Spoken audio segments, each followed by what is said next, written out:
There is inevitably that time when you've been working on a painting for a long time, and yet, no matter what you seem to do, you just can't seem to get it right. Now, I don't think there will ever be a way to truly avoid this from happening. You always make mistakes or have a better idea of the image in your head than what you're able to do, but there are some things I try to do to help with this. And I'd say about 85% of the art I make now gets finished. 5 years ago, it was probably more like 40%, and 10 years ago, well, it was probably more like 1%. I mean, I have at least 4 sketchbooks with not a single picture finished, and even the ones that were finished were really just the ones that looked close enough to being done. I find the most important part of the picture is in the beginning. If you don't have good colors or a good perspective, it's only going to get worse the more you add to it. This is why I like to start off paintings with just very blurry colors and a sketch, just to make sure that those two things, above all else, are good. Don't continue working with it until you're happy with the way that looks. But what do you do if you've got to the point where you've been working on a picture for some time and only realize now that things aren't going right? This has happened to me a lot, and it can be quite frustrating.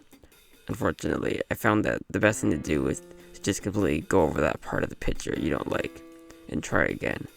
And if the entire picture is wrong, then it might just be better to start over. The alternative is to just keep trying to fix it. But for me, more often than not, I just end up spending days or weeks on it, only to not only be disappointed with how it turns out, but also with how long I spent working on it, when I could have just gave up with it a long time ago and made a few other pictures in that time. Actually, the reason I started doing digital art was because of this. I used to use other mediums like acrylic, watercolored, and colored pencils. At the time, I wasn't really taking art seriously. I was kind of just doing it whenever I wanted to.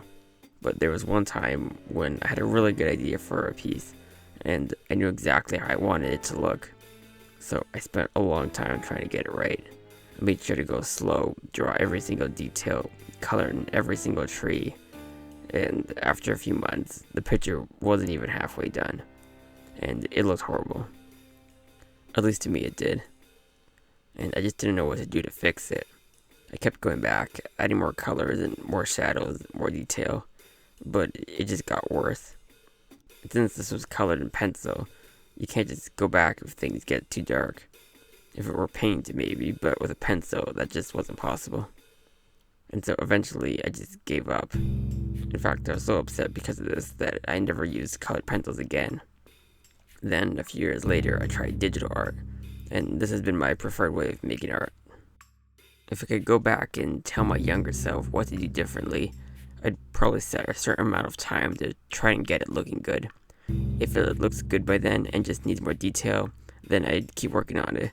But if it looks bad, then I'd probably just start over.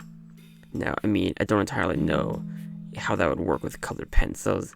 I know the workflow of it is very different from digital art, but I think the overall idea of knowing when to stop working on a piece is important. Another thing you want to be careful with is having a strong enough idea of what you're drawing. There's been many times when I've had a basic idea of the picture, but then as I work on it, I realize there just isn't enough to it, and I end up giving up with it. Because once you're that far in, you usually just can't add in another idea into it. Take this piece, for example. I knew I wanted a kind of grassy landscape with greenery growing on everything, but I didn't really have a clear picture of it. And because of that, I spent a long time trying to add more to it. Now, at least with this picture, I was able to finish it, but it still just feels very messy to me. Like the perspective feels a bit off, and there isn't really a main focus. If I were to do it again, I'd probably try to get some references for the buildings, and probably add in a character or just something as a focus point. One way of painting that I like to do sometimes is to paint as if you might have to stop at any point. For example, I used to draw like this a lot, working on one part of the picture, then doing another part. And by doing it that way, if I got really tired of a picture and wanted to stop, I couldn't. Look at this. It's obviously unfinished. But now, look at the way I'm painting this picture. If I were to stop here, it still wouldn't look the best.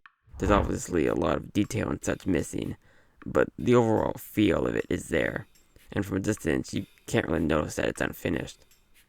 I just prefer drawing like this, as it feels a bit less stressful to know that if I start getting really sick of a painting, I can just stop. And it's definitely saved me many pictures that I would have normally ended up getting rid of.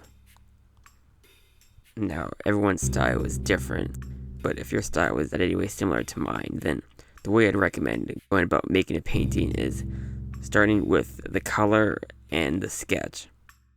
I don't think it matters which one of these you do first.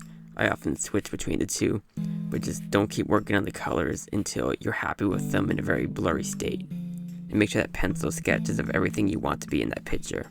Make sure that it looks good like this and that you're not going to want to suddenly add in another character or something.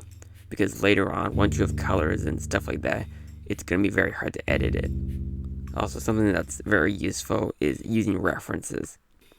I used to not use references very much, and because of this, oftentimes my perspectives felt kind of flat or off.